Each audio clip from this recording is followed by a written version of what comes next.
Story 1. Some things traditionally done by women are easier for us.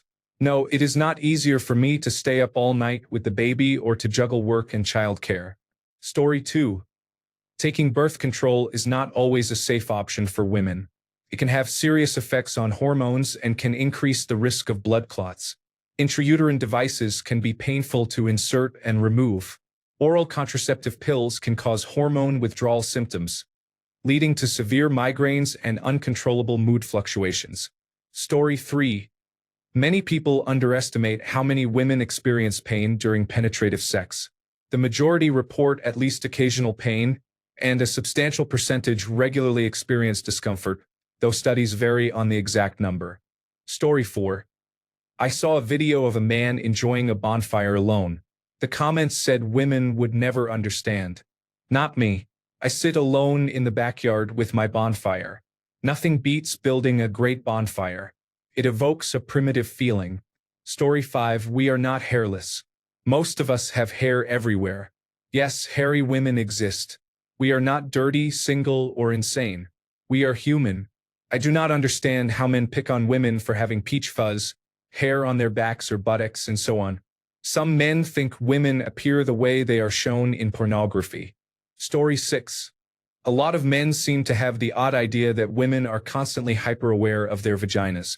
They think we enjoy using tampons, having gynecological exams, or that blindly touching the area feels good.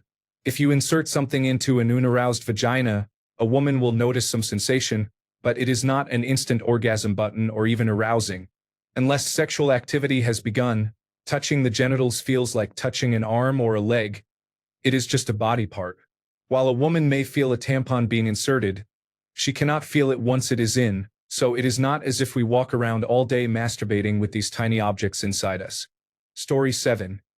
Anything a man in an online video says about women in general is not intended to help you get dates.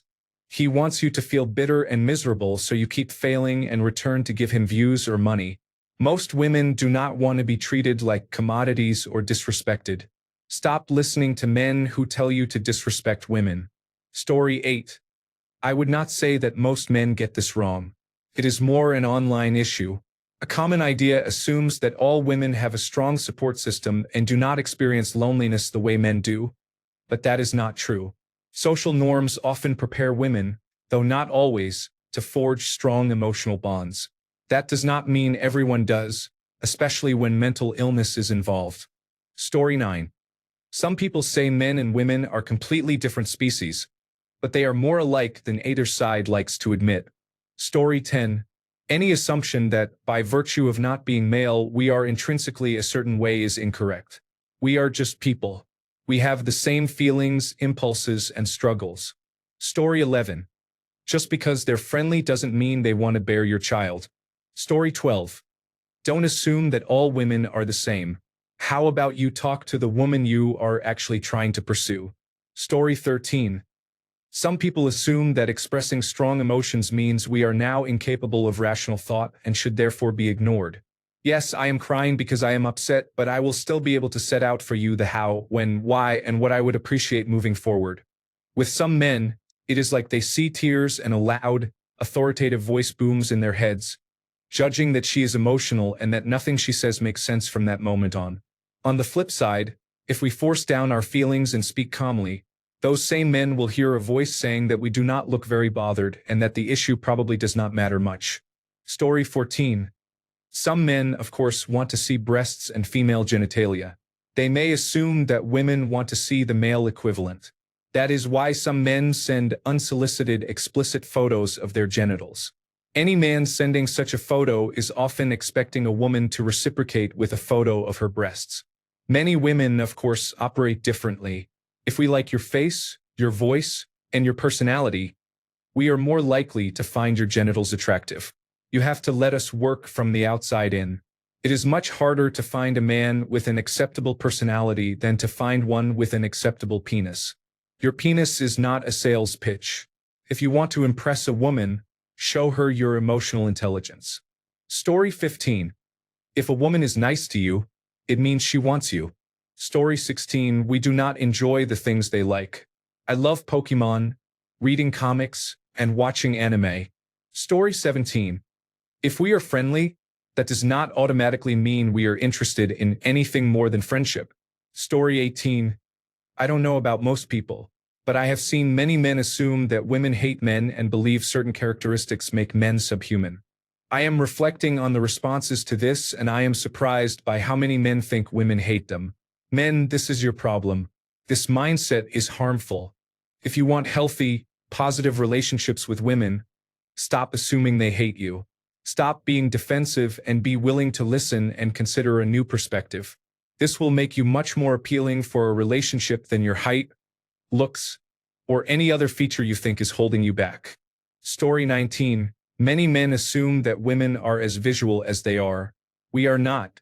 I saw a video a while back that showed a very stereotypical cowboy dancing with his partner, holding her tenderly, spinning her around gently, and looking very much in love. The comment section was full of women saying they wished they had a man like that, and many men responded by posting videos of themselves dressed as cowboys. We did not like the video because the man was dressed like a cowboy. We liked it because of how sweet and tender he was. Story 20. Not all women are gold diggers who are only interested in material things or who will cheat on you. Some women do those things, but many more do not. You are just not looking for the right woman. Story 21. That a smile or general friendliness is an invitation to sexual activity, or that we automatically believe you about all your crazy exes. Story 22. I'd argue about most things, to be honest. I say that as a man. Safety, autonomy, cost of healthcare and products, job prospects and expectations in various spaces, even feeling comfortable in hobby spaces. A lot of men may be aware of discrepancies between the genders on many of these issues, but probably do not realize how wide they are. Among those who are aware, many do not think about them in daily life and, to some extent, perpetuate the problems unless someone directly raises the issue. My favorite example is a story about a company that had a female technical support representative and a male technical support representative swap names for a week. She had much worse metrics and reviews than he did, but nothing appeared wrong in training or performance. When they swapped names in the chats, so she used a male name and he used a female name, the reviews initially swapped. Over time, his reviews got worse as he became frustrated with how poorly the people he supported treated him, and with how many assumed he had no idea what he was doing solely because of a female name. Story 23. Incels often think women always make the most economical choice when dating. They believe women will always choose the most physically imposing, most handsome, richest man and will ignore negative traits to reach him. They think that if they can tick the boxes, the woman they want will be attracted to them. Chemistry and attraction are far more complicated. You could be as attractive and wealthy as Idris Elba or George Clooney, and there will still be women who do not click with you no matter how much you want them. Story 24. It is not okay to touch us without permission. We never asked you to place your hand on our back. Story 25. Dating is not entertainment. It is a lot of work. Men are not competing with other men. They are competing with the sense of peace and freedom women have when they are not in a relationship. Unless you bring that peace, comfort, and freedom to the table, she will not stay. It does not matter how good the sex is. Edit. I gave a simple answer on a nuanced topic, and it completely goes both ways. One person's freedom is another person's prison. I think most people want peace, connection, and kindness in their lives, however that looks for them. I hope everyone finds that for themselves. The world could use more joy and peace these days. Story 26. We do not get turned on simply by looking at shirtless muscular men. I can look at an Abercrombie model and feel absolutely nothing. To clarify, is it attractive? Yes, but not every woman is drooling over the image. It can enhance attraction to someone we already like for other reasons, but it is not the main thing that arouses us. The same applies to sending a woman you do not know an unsolicited explicit photo of your penis. Wanting pictures of her breasts does not justify that. Story 27. Dating is not easy for us. It is fucking terrifying to have to text friends where you are every time you go out to meet a stranger, out of fear of being assaulted or worse. We receive unsolicited dick pics and rape threats. We have to choose clothes that look nice but not cheap or too revealing, lest someone say that we were asking for it. We have to deal with men who do not take no for an answer and who think we enjoy the chase. It is fucking hard. Story 28. Some women do hold emotional grudges, but I'm talking about a specific misunderstanding. In conversations with other women, we can acknowledge things we have done wrong and use them to discuss growth. With some men, however, there is sometimes a tendency to interpret bringing up past issues as an inability to let go or as nagging. Actions do not exist in a vacuum. If I'm bringing something up, it's because it is related to the present, not because I'm keeping a list of everything you have done wrong and waiting to spring it on you. Story 29. I do not judge a man as a loser based on what he enjoys or how he looks. When he starts hating on women, promoting toxic alpha behavior, or acting as if certain people are not worthy of respect, then I think he is a loser and I pity him. May I love all my sons and guide them so they never become like those jerks. Story 30. I post thirst traps because I am vain, not because I am horny. Story 31. As a man, I see many men who think it is women's job to fix us emotionally. A supportive partner can help, but that does not replace the inner work you must do yourself. Many men are right to say that when they have tried to be vulnerable with women, they were mocked for not being masculine enough. This is horrible and must stop. But too often those same men do not hold other men accountable. They criticize women for certain behavior while praising public figures like Andrew Tate who promote the same poisonous rhetoric that keeps men trapped. We must be more emotionally supportive of other men. It cannot be only women's responsibility to give us permission to be open. We must first offer that support to our brothers. Story 32. It isn't that all men are violent. It is that we cannot tell which men are violent and which are not when we first meet them, and if they are, it is a little too late. The way to address this is not to respond "not all men" to every woman who is scared or suspicious. It is to hold fellow men accountable when they objectify and demean women. My favorite part of this post is that the very first thing I said is that not all men are violent, and yet some comments still say you cannot say that all men are violent. Story 33. The reason for dressing nicely and wearing makeup is to make oneself more attractive to men. Story 34.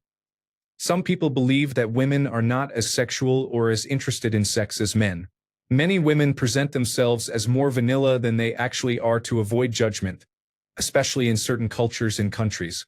Rest assured, women can be just as filthy-minded, if not more so, than men. Story 35. Constantly reminding women that men prefer women in their 20s will only make them dislike men. I see this on social media, and it is strange. Story 36. Many men assume women should be grateful for having fewer barriers to sex with men. However, that claim is incomplete. Those encounters are unlikely to lead to orgasm and can be dangerous. With this context, it is not a clear advantage. Story 37. That foreplay is not as important as intercourse and that women can orgasm from penetration alone. Story 38. We do talk to each other, and we will look at you differently if we learn you are friends with someone who is abusive or otherwise unsafe.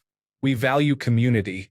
If you are comfortable being friends with someone who would sexually assault or physically harm another person, it is reasonable to consider that when deciding whether you are safe to date, marry, or spend time with. Story 39. We do not crave sex as much as they do. I am 40 and ravenous. I see you in those gray sweats. Story 40. When she arrives fully waxed and lotioned, wearing a matching bra and panties set, and they think they are slick for charming her into hooking up, do you really think we go about our day-to-day lives like that? She came prepared. At that point, you did not fuck her. She fucked you. Story 41. I do not know whether most men are like this, but sometimes men treat women as interchangeable. They will buy a present for their girlfriend based on what women like rather than on what their actual girlfriend likes. They may also assume that what one woman finds attractive or unattractive is what all women like or do not like. Story 42. As a man with 8 sisters, the biggest issue is assuming all women feel the same way about anything. Women are not necessarily less interested in sex than men. Some are not, and some are much hornier. Women are not inherently cleaner or girlier than men. Some are, but many are not. Story 43. Men generally prefer larger penises, while women generally do not. Story 44. Man. Beauty standards are so hard to meet. You have to have a ripped body, a full six-pack, and 4% body fat. That's all they want. Hey, actually, a lot of women, me included, prefer a much more average physique. Many more women than you might imagine are chubby chasers too. You're lying. Girls don't like dad bods. The number of times this happens. Story 45. Thinking if we're ugly or fat, we're automatically unattractive to them. Story 46. Not every woman enjoys oral sex. When we say I do not like it, do not do it, it is not an invitation to try to sneak a taste, to convince us that we have not had it done right, or to go ahead and do it anyway. No means no. Story 47. The idea that a woman's vagina somehow becomes damaged or loose from having had sex with many men is preposterous. Story 48. The idea that we go out dancing for male attention or to find someone to hook up with is an accusation I have never understood. Story 49. Many men on Reddit think that women go on dates just for free drinks or meals. I am sure some women do that, but for the most part we can buy our own food and are not going to waste our time going out with someone we are not interested in. Story 50. We have an entire subreddit for this called Not How Girls Work. Story 51. You are not fighting other men for my time and attention. You are fighting the love and peace I have in solitude. Story 52. People say that women have it easy in the dating world. Many think that because numerous men at any given time are willing to have sex with us, women have plenty of options, but that is not the same. 20 men wanting to sleep with me does not make me feel less alone. We also have standards and want compatibility, and it is extremely hard to find a good match. Then we have to weed through liars and manipulators who want to use us solely for our bodies. They are very good at that game. And when you finally let your guard down and trust a man who lied to you for months and have sex with him, he calls you a whore after he gets what he wants. You are left feeling that your self-worth has diminished and paranoid that the next man is also trying to use you. Story 53. That we want to be pursued at work? No, I am not here for dating. I am here for money. Story 54. Things come more easily to us because if we are attractive, men will fawn. There are always strings attached, and if they do not get what they want, there is usually an ugly price to pay. Story 55. The belief that a well-developed dating strategy is worth more than genuineness is misplaced. We are not blind. We can tell when you use rehearsed phrases or moves. They mean little and are red flags. A genuine stumble over your words when you find us beautiful is priceless. Story 56. The Madonna whore complex. The binary assumption that women are either good girls or sexually promiscuous. A woman can be a nice girl, a good mother or wife, and be kinky and have a high sex drive. Story 57. I'm a man, so the question is not for me, but I always assumed that their private parts were in front, like ours. I never thought about it, even while watching adult content. It was not until I was about to start that I thought, wait, what? Thanks a bunch for sticking around till the end of the video. Remember to subscribe, and until next time, stay awesome and goodbye.